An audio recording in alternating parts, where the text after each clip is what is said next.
Okay, so നമുക്ക് next topic നോക്കാം. Share warrant. What is actually share warrant? നിങ്ങൾക്ക് terms ഒക്കെ ഭയങ്കര സിമിലർ ആയിട്ട് തോന്നും കേട്ടോ. Share warrant, share certificate, bonus shares, type shares, all these are similar terms. But നിങ്ങൾ പഠിക്കുമ്പോൾ ഡിഫറൻഷിയേറ്റ് ചെയ്ത് കൺസെപ്റ്റ് മനസ്സിലാക്കി പഠിക്കണം. Okay, so back to our topic share warrant. Actually what is share warrant? Share warrant എന്ന് പറഞ്ഞാൽ എന്താ?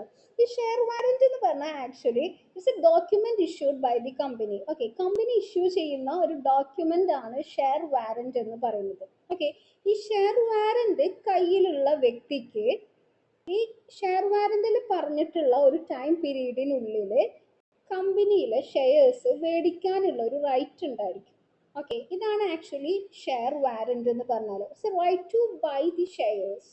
Okay, so share warrant എന്ന് പറഞ്ഞാൽ ഇതൊരു കമ്പനി ഇഷ്യൂ ചെയ്യുന്ന ഒരു ഡോക്യുമെന്റ് ആണ് ഷെയർ വാറന്റ് എന്ന് പറഞ്ഞാൽ.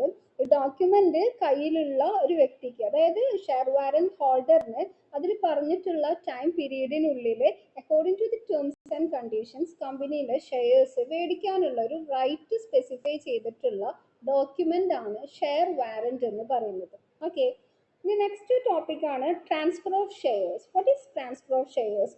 ട്രാൻസ്ഫർ ഓഫ് ഷെയർസ് എന്ന് പറഞ്ഞാൽ it's a voluntary handing of the ownership rights from one shareholder to another. അതായത് ഷെയർ ഹോൾഡർ, ഒരു ഷെയർ ഹോൾഡർ ആ ഷെയർ ഹോൾഡറിന്റെ ഓണർഷിപ്പ് വളണ്ടറി, അതായത് സ്വമേധയാ ട്രാൻസ്ഫർ ചെയ്യുന്ന ഒരു പ്രോസസ്സിനെയാണ് ട്രാൻസ്ഫർ ഓഫ് ഷെയർസ് എന്ന് പറയാം. Okay, and it must complete with the companies articles of association and legal procedures. Okay, ഈ ട്രാൻസ്ഫർ ഓഫ് ഷെയർസ് ചെയ്യേണ്ടത് ആർട്ടിക്കിൾസിൽ പറഞ്ഞത് മാതിരി അതുപോലെ ലീഗൽ പ്രൊസീജിയേഴ്സ് ഒക്കെ ഫോളോ ചെയ്തിട്ടായിരിക്കണം ഈ ട്രാൻസ്ഫർ ഓഫ് ഷെയർസ് ചെയ്യേണ്ടത്.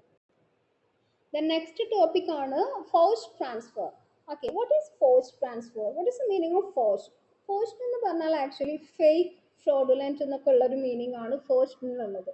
സോ ഫോഴ്സ്ഡ് ട്രാൻസ്ഫർ എന്ന് പറഞ്ഞാൽ ആക്ച്വലി ഇപ്പോൾ ഫോർ എക്സാമ്പിൾ, ഇപ്പോൾ മിസ്റ്റർ എ എന്ന് പറയുന്ന ഒരു വ്യക്തിക്ക് ഒരു കമ്പനിയിൽ ഒരു 500 ഷെയർസ് ഉണ്ട്, ഒരു 500 ഷെയർസ് മിസ്റ്റർ എക്ക് ഉണ്ട്. Okay, so mister A is the owner of those shares. So mister A ആണ് ആ ഷെയറിന്റെ ഓണർ എന്ന് പറയുന്നത്. 500 ഷെയറിന്റെ ഓണർ എന്ന് പറയുന്നത് ആരാണ്? മിസ്റ്റർ എ ആണ്. പക്ഷേ വേറൊരു വ്യക്തി, മിസ്റ്റർ ബി എന്ന് പറയുന്ന ഒരു വ്യക്തി ഒരു പരിപാടി കാണിച്ചു. അയാൾ കാണിച്ച പരിപാടി എന്താണെന്ന് വെച്ചാൽ മിസ്റ്റർ എയുടെ ഒപ്പ്, സിഗ്നേച്ചർ ഫേക്ക് ആയിട്ട് ഇട്ടിട്ട് ആ ഷെയർ ട്രാൻസ്ഫർ ചെയ്തു. ഓക്കെ, ഈ പരിപാടിനെ പറയുന്നതാണ് ഫോഴ്സ്ഡ് ട്രാൻസ്ഫർ, അതായത് ഫ്രോഡുലന്റ് ട്രാൻസ്ഫർ, ഫേക്ക് ട്രാൻസ്ഫർ എന്നൊക്കെ പറയും. Okay, so forced transfer means fake transfer. Real ആയിട്ടുള്ള ഷെയർ ഹോൾഡേഴ്സിന്റെ സിഗ്നേച്ചർ ഫേക്ക് ആയിട്ട് ഇട്ടിട്ട് അത് ട്രാൻസ്ഫർ ചെയ്യുന്ന പ്രോസസ്സിനെയാണ് ഫോഴ്സ്ഡ് ട്രാൻസ്ഫർ എന്ന് പറയുക. ദെൻ നെക്സ്റ്റ് ഒരു ടോപ്പിക് ആണ് ബ്ലാങ്ക് ട്രാൻസ്ഫർ എന്ന് പറയുന്നത്. Blank transfer is nothing. ഇപ്പോൾ ബ്ലാങ്ക് ട്രാൻസ്ഫർ എന്ന് പറഞ്ഞാൽ ഇപ്പോൾ റിയൽ ഷെയർ ഹോൾഡർ അയാളുടെ ഷെയർ ഡീഡ്, ഓക്കെ, അയാളുടെ ട്രാൻസ്ഫർ ഡീഡ് എന്ത് ചെയ്യാണ്? ട്രാൻസ്ഫർ ചെയ്യാണ്. എങ്ങനെ? അയാൾ സിഗ്നേച്ചർ ഇട്ടിട്ടുണ്ട്, ബട്ട് നെയിം കൊടുത്തിട്ടില്ല. ആർക്കാണെന്നുള്ള നെയിം കൊടുത്തിട്ടില്ല. ഓക്കെ, അതായത് ഇഷ്യൂവറിന്റെ സിഗ്നേച്ചർ ഉണ്ട്, ബട്ട് ആർക്കാണ് ഇഷ്യൂ ചെയ്യുന്നത് എന്നുള്ള ഒരു കോളം ബ്ലാങ്ക് ആക്കിയിട്ട് ട്രാൻസ്ഫർ ചെയ്യുന്ന ഒരു പ്രോസസ്സ്. അപ്പോൾ ഫോർ എക്സാമ്പിൾ, അപ്പോൾ ഞാൻ എൻ്റെ ഷെയർ ഡീഡ് ഞാൻ ട്രാൻസ്ഫർ ചെയ്യണം. അതിൽ ഞാൻ എൻ്റെ എൻ്റെ സിഗ്നേച്ചർ ഞാൻ ഇട്ടിട്ടുണ്ട്, പക്ഷെ ആർക്കാന്നുള്ളത് ഞാൻ ഇട്ടിട്ടില്ല. ഓക്കെ, ആർക്കാന്നുള്ളത് ഞാൻ കൊടുത്തിട്ടില്ല. ഇപ്പോൾ ഫോർ എക്സാമ്പിൾ ഞാനത് ബിക്ക് കൊടുത്തു കഴിഞ്ഞാൽ ബിക്ക് അത് വേറെ ആർക്കെങ്കിലും കൊടുക്കാം. എന്നാലും ബിക്ക് എടുക്കാം, അല്ലെങ്കിൽ ബിക്ക് അത് ആർക്ക് വേണമെങ്കിലും കൊടുക്കാം. സോ ഒരു ഈസി ട്രാൻസ്ഫറിന് വേണ്ടിയിട്ടുള്ളതാണ് എന്ത് ബ്ലാങ്ക് ട്രാൻസ്ഫർ എന്ന് പറയുന്നത്. ദെൻ നെക്സ്റ്റ് വൺ ആണ് ലീൻ ഓൺ ഷെയർസ്. ഓക്കെ, ഇപ്പൊ ലീൻ ഓൺ ഷെയർസ് എന്ന് പറഞ്ഞാൽ, ലീൻ എന്ന് പറഞ്ഞാൽ ആക്ച്വലി ഒരു കൈവശം വെക്കാനുള്ള ഒരു അവകാശം, അതായത് ഒരു സംഭവം ഫുൾഫിൽ ചെയ്യുന്നത് വരെ ആ ഒരു പ്രോപ്പർട്ടി കസ്റ്റഡിയിൽ വെക്കാനുള്ള ഒരു റൈറ്റിനെ പറയുന്നതാണ് ലീൻ എന്ന് പറഞ്ഞാൽ. Okay, lean on shares. So lean on shares എന്ന് പറഞ്ഞാൽ ഇപ്പോൾ ഞാൻ എൻ്റെ കമ്പനിക്ക് കുറച്ച് ലയബിലിറ്റി കൊടുത്തു തീർക്കാനുണ്ട്. ഓക്കെ, ഒരു 1 lakh റുപ്പി ഞാൻ എൻ്റെ കമ്പനിക്ക് കൊടുത്തു തീർക്കാനുണ്ട്. ഓക്കെ, പക്ഷെ ഞാനത് കൊടുത്തിട്ടില്ല. അപ്പം അത് ഞാൻ കൊടുക്കുന്നത് വരെ എൻ്റെ ഷെയർസ് റിട്ടേൺ ചെയ്ത് വെക്കാനുള്ള, അല്ലെങ്കിൽ അതവിടെ പിടിച്ചു വെക്കാനുള്ള റൈറ്റ് ആർക്കുണ്ട്? കമ്പനിക്കുണ്ട്. ഇതിനെയാണ് ലീൻ ഓൺ ഷെയർസ് എന്ന് പറയുക. ദെൻ നെക്സ്റ്റ് ടോപ്പിക് ആണ് dematerialisation. Dematerialisation is nothing, it's a process of converting the physical share certificate into electronic form. Okay, physical share സർട്ടിഫിക്കറ്റിനെ ഇലക്ട്രോണിക് ഫോമിലേക്ക് കൺവേർട്ട് ചെയ്യുന്ന പ്രോസസ്സിനെയാണ് ഡീമെറ്റീരിയലൈസേഷൻ എന്ന് പറയുക. ആൻഡ് റീമെറ്റീരിയലൈസേഷൻ എന്ന് പറഞ്ഞാൽ ജസ്റ്റ് ഓപ്പോസിറ്റ് ഓഫ് ഡീമെറ്റീരിയലൈസേഷൻ, അതായത് it's a process of converting electronic certificate into physical form. Okay, then next last one ആണ് buyback of shares. What is buyback of shares?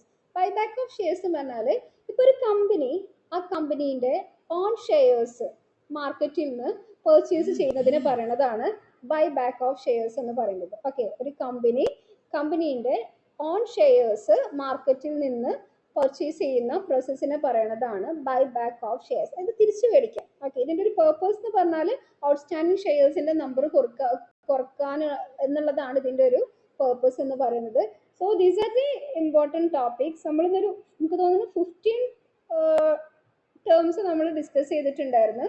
Sweat equity shares, bonus shares, right shares, listing, forfeiture, surrender, share certificate, share warrant, transfer, post, blank transfer, lien on shares, dematerialization, rematerialization. Last one, buyback of shares. ഈ topics ഒക്കെ ഭയങ്കര important ആണ്. അപ്പോൾ concept മനസ്സിലാക്കിയിട്ട് വേണം നിങ്ങളിത് പഠിക്കാൻ.